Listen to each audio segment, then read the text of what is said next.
안녕하십니까. 오늘의 말씀을 시작하겠습니다. 라이프 오브 파이라는 제목의 영화가 있습니다. 인도 남부 지역에서 동물원을 운영하고 있던 한 소년이 이제 가족들과 함께 먼 캐나다로 이민을 가면서 한 가지 계획을 가지게 되었습니다. 그 계획은 몇몇 동물들을 가지고 가서 이제 미국에 가서 그것을 팔 계획을 가지고 있었던 겁니다.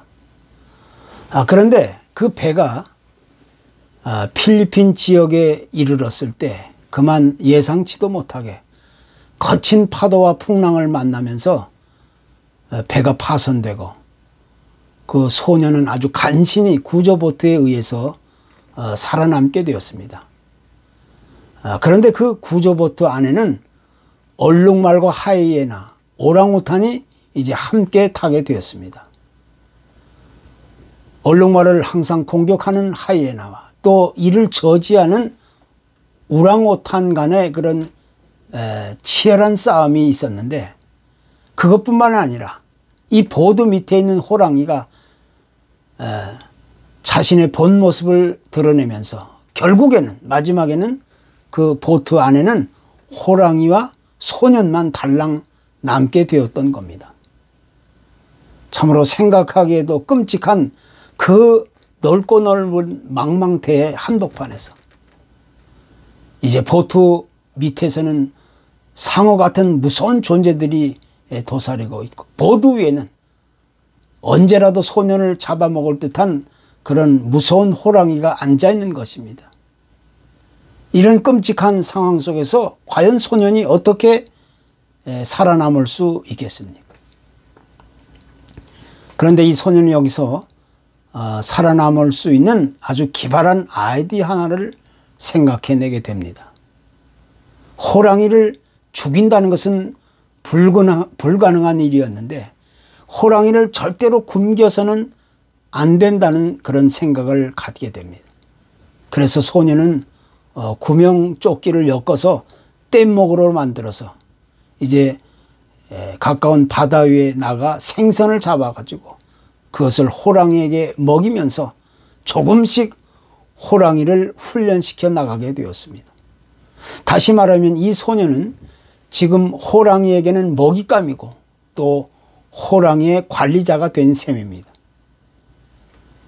그래서 이렇게 그 둘은 서로 적대적인 아주 긴장 관계에 놓여 있었지만 호랑이를 돌보는 책임감은 오히려 이 소년이 표류 생활하는데 아주 큰 힘이 되었던 겁니다. 다시 말하면 호랑이는 소년에게 있어서 유일한 정서적인 연결고리가 되어준 셈입니다. 그래서 결국 이 소년은 호랑이와 함께 끝까지 함께 생존해 가면서 자기의 생명도 이어갈 수 있었다는 그런 이야기입니다. 이제 마지막에 한 사실이지만 이 소년은 자기가 가지고 있었던 종교적인 믿음을 가지고 그것을 통해서 서로 공존해 가야 한다는 사실을 깨닫고 또 함께 생존해 갈 수 있는 길이 무엇인지를 알게 되었다는 그런 메시지를 전해주고 있습니다. 그렇다면 우리 인간은 도대체 어떻게 살아갈 수가 있겠는가? 여기에 대해서 고대의 그 히랍 사람들은 인간을 가리켜서 안드로포스, 즉 위에 있는 것을 바라보는 존재, 하나님을 바라본다는 것을 강조하게 되었습니다. 하나님을 바라보고 의지할 때 믿음이 생기고 지혜가 생기고 용기가 생기고 마음의 평화가 찾아오게 된다는 이야기입니다. 왜냐하면 우리 인간은 다른 동물들과는 전혀 다르게 영적인 그런 존재로 만들어졌기 때문이라는 겁니다. 구약의 요셉이 어린 나이에 애굽의 종으로 강제로 팔려가서 말할 수 없는 아주 비참한 삶을 이어가게 되었을 때 그는 혹독한 그런 삶의 과정 속에서 하나님이 주신 믿음과 꿈을 포기하지 않고 그것을 끝까지 간직하며 인내하면서 살아가다가 결국 나중에는 그 애굽의 2인자 자리까지 오르게 되었던 기적 같은 삶을 우리는 잘 알고 있습니다. 그가 그렇게 될 수 있었던 유일한 근거는 어디에서 기인하느냐? 그것은 곧 항상 위를 바라보았기 때문입니다. 하나님을 바라보았다는 겁니다. 그 외에는 어떤 다른 이유로도 설명할 길이 없는 겁니다. 그렇기 때문에 우리 인간이 이 세상에서 아름답게 정말 기쁨으로 살아남을 수 있는 유일한 길이 하나 있다면 그것은 곧 위에 있는 하나님을 바라볼 수 있는 영적인 그런 생존의 법칙뿐이라고 우리는 이야기하게 되는 겁니다. 하나님께서 이스라엘 민족을 가나안 땅으로 인도하시기 전 하나님은 그들을 광야길로 인도하시게 되었는데 그 이유가 어디 있습니까? 이스라엘 민족을 애꿎게 고생시키고 어렵게 고통스럽게 만들려고 하신 것이 아니라 그것은 거기서 그들이 하나님을 온전히 바라볼 수 있게 되기를 연단시키고 훈련시키기 위해서 그들을 그렇게 혹독한 삶의 현장 속으로 내몰아치셨다는 사실을 우리가 보게 되는 겁니다. 결국 이집트에서 나온 사람은 수없이 많이 있었지만 그 거친 광야에서 하나님만을 온전히 바라볼 수 있었던 사람만이 가나안 땅을 밟을 수 있었다는 사실을 우리는 다시 한번 기억해 볼 수가 있는 겁니다. 이것이 바로 하나님이 우리에게 약속하신 영적인 생존의 법칙이라고 우리는 얘기할 수가 있습니다. 하나님께서는 우리 인간을 창조하실 때 생존에 필요한 여러 가지 기능과 조직들을 유전자라는 형태로 만들어 주셨습니다.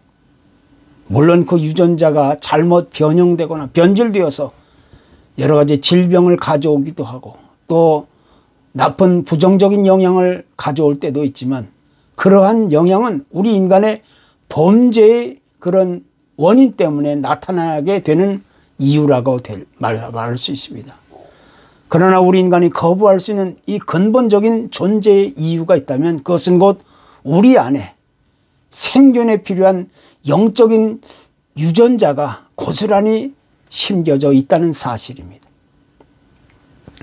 즉 우리 인간은 본래부터 영적인 존재, 영혼을 사모하는 마음, 하나님을 바라보는 이 본능적인 유전자가 각자의 마음속에 심겨져 있다는 사실입니다. 그래서 누구든지 그러한 영적인 존재의 이유를 무시하고 하나님을 외면하고 거부한다면 우리 인간은 그때부터 아주 초라하고 불행한 삶을 달려갈 수밖에 없는 겁니다. 인간의 불행한 삶의 원인은 바로 거기서부터 시작된다는 이야기입니다. 프랑스에서 무신론자인 볼테르라는 사람이 있었는데 이 사람이 자신의 임종을 앞두고 마지막 부인에게 이런 말을 남겼다고 합니다. 나는 하나님과 사람에게 버림을 받은 것 같다. 내 생명이 6개월만 연장된다면 나는 내게 있어서 가장 중요한 것들을 다 내놓을 수 있겠다. 나는 이제 두렵고 떨리는 지옥으로 가게 되었는데 당신도 가게 될지 모른다. 그리고 마지막으로 그리스도여 제발 나를 도와주소서라는 그런 아주 인간적인 그 고뇌에 찬 쓸쓸한 그런 고백을 남기고 죽어갔다는 이야기입니다. 얼마나 비참한 죽음입니다. 하나님이 세워주신 진정한 영적 생존의 법칙을 무시하고 제멋대로 세상을 살아가다가 세상을 떠나는 사람들의 공통된 삶의 모습이 바로 이런 모습이라 아니할 수가 없는 겁니다. 우리 사람에게는 누구에게나 오감이라는 것이 있습니다. 눈으로 보고 귀로 듣고 냄새로 맡고 혀로 맛보고 피부로 느낄 수 있는 이 5가지 감각적인 기능이 있는 겁니다. 그래서 이러한 감각 기능을 통해서 우리는 모든 것을 판단하고 선택하고 결정합니다. 물론 이러한 기능들을 조화 있게 사용하고 움직이는 기관은 뇌에서 관장하게 됩니다. 그런데 여기에 분명한 문제가 하나 있습니다. 그 모든 인간의 감각 기능이나 조절이나 능력에는 한계가 있다는 이야기입니다. 우리 인간의 눈에 보이지 않는 미생물의 세계도 있고 또 우리의 눈으로는 볼 수 없고 들을 수도 없는 우주 전체적인 그런 셀 수 없는 수많은 그런 존재들을 생각해 볼 수가 있습니다. 그렇기 때문에 우리가 알지 못한다고 해서, 보지 못한다고, 듣지 못한다고 해서 존재하지 않는다는 것은 결코 이치에 맞지 않는 이야기가 되는 겁니다. 다시 말하면 우리 인간의 건강한 삶이란 신체적으로 또 정신적으로 사회적으로 건강해야 할 뿐만 아니라 무엇보다 영적인 건강이 우선시 되어야 한다는 사실을 우리는 강조하지 않을 수가 없습니다. 그래서 어리석은 사람은 인간의 지적인 능력이나 기술이나 경험이나 눈에 보이는 것만을 가지고 무엇을 판단하거나 선택하고 결정합니다. 그러나 믿음이 있는 사람, 우리 인간의 능력이나 한계를 뛰어넘어 영적인 세계를 인정하고 믿음으로 하나님을 바라보고 기대하는 시각을 가지게 되는 겁니다. 그래서 하나님을 바라보는 사람은 그러한 영적인 통찰력을 가지고 무엇을 또 판단하고 선택하고 결정하게 됩니다. 이것이 하나님이 우리에게 허락해 주신 유일한 영적 생존의 법칙이라고 우리는 자신 있게 말할 수가 있게 되는 겁니다. 러시아의 문학가 또 사상가로 잘 알려진 이 솔제니첸, 이 사람이 스탈린 치하의 그런 실상을 고발하면서 이런 말을 강조했습니다. 과거 소련 공산주의 독재국가가 세워지고 스탈린 치하에서 아주 최악의 인권 국가가 되었을 때 그렇게 된 것은 어디까지나 근본적으로 우리 인간이 하나님을 잊어버렸기 때문이다. 이렇게 말했습니다. 그러니까 인간의 모든 불행한 역사적인 운명은 전부 하나님을 무시하고 잊어버린 데서부터 출발하게 된다는 사실인 겁니다. 이 성경의 역사 속에서 나타나는 수많은 인물 가운데서도 살기 어렵고 힘든 역경과 어려운 환경 가운데 수많은 고통과 고난을 극복하며 끝까지 인내하며 마침내 승리의 삶의 결실을 맺었던 사람들을 우리는 많이 찾아보게 됩니다. 특히 그들 가운데는 요셉이나 야곱같이 꿈을 포기하지 않고 끝까지 믿음을 간직하며 살아왔던 그런 아름다운 삶의 모습들을 보게 되고 또 눈에 나타나 보이는 현실의 상황이 아무리 어둡고 캄캄한다 할지라도 오직 하나님만을 신뢰하는 믿음을 가지고 나아갔던 다윗이나 다니엘 또 에스더 같은 위대한 신앙인들을 찾아볼 수가 있습니다. 이들은 모두 그렇게 힘들었던 비참한 삶의 현실을 두려워하지 않고 오직 하나님만을 바라보고 기대하면서 올바른 믿음을 가지고 하나님의 뜻을 이루어가기 위해 살았던 겁니다. 그것이 바로 그들만이 가질 수 있던 아주 탁월한 능력이고 또 그것이 유일한 영적 생존의 법칙이었다는 것입니다. 만약에 아브라함이 하나님의 명령을 무시하거나 또 자기 멋대로의 삶을 살아가면서 살아갔다면 오늘날까지 이스라엘의 존재는 아마 다르게 변경되었을 줄 압니다. 그러나 아브라함은 하나님이 말씀하실 때 눈에는 보이지 않는 아무것도 없고 들리는 것도 없었고 또 어떤 정보나 지식이나 기술이나 경험도 아무것도 가지고 없었지만 그는 무조건 하나님의 명령을 따라 고향을 떠나서 하나님이 지시하는 곳으로 향했던 것. 이거야말로 어떻게 보면 참으로 황당한 이야기가 아닐 수가 없습니다. 사람이 기본적으로 어디를 가게 된다면 분명한 목적지가 있고 또 거기에 따르는 기본적인 정보나 기술이나 경험이나 자원이나 또 경제적인 능력이 뒷받침되어야 한다는 사실은 누구나 잘 아는 사실입니다. 그런데 그 무엇 하나 아는 것도 없고 가진 것도 없고 보이는 것도 없었지만 아브라함은 무조건 하나님의 명령을 따라 고향을 떠나게 되었다는 겁니다. 우리 인간적인 생각과 판단으로는 이것은 결코 누구에게든지 정상적인 바람직한 일이 될 수가 없습니다. 아니 바보 같은 삶이 아닐 수가 없는 겁니다. 그러나 아브라함은 하나님의 명령만을 듣고 하나님만을 바라보고 의지하고 기대하면서 하나님이 지시하는 곳으로 나아갔다는 겁니다. 이것이 곧 그가 가질 수 있었던 유일한 영적 생존의 법칙이었던 겁니다. 그러니까 살려고 하면 죽는 것이고 죽고자 하면 산다는 겁니다. 이것이 믿음과 지혜의 길이 되는 겁니다. 그래서 성경은 하나님을 잊어버린 너희여 이제 생각하라. 그렇지 않으면 내가 너희를 찢으리니 건질 자 없으리라. 이렇게 시편 기자는 강조하고 있습니다. 이스라엘 민족이 자신들의 그 불확실한 미래를 염려해서 만약에 모세를 따라서 이집트를 빠져나오지 못했다면 아마 그들은 자손 대대로 노예의 삶을 영원히 벗어날 수 없었을 것입니다.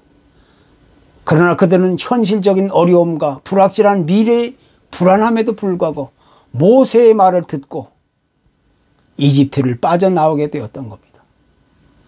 또 그들은 그것을 빠져나온 이후에도 계속되는 고통과 고난이 계속 있었지만 모세를 따라 가나안까지 오게 되었는데 이것은 무엇을 의미합니까? 우리가 올바로 살아남기 위해서는 앞에 놓여있는 작은 희생이나 고난이나 어려움도 각오할 것을 우리에게 가르쳐 줍니다. 희생과 고난이 없는 영광은 있을 수가 없고 십자가의 고난 뒤에 부활의 영광이 찾아오듯 고통과 고난과 역경과 시련 뒤에는 반드시 하나님의 약속하신 아름다운 미래가 펼쳐진 것은 것을 우리에게 보여주는 것입니다. 이것이 곧 영적 생존의 법칙이라고 우리는 말할 수가 있습니다.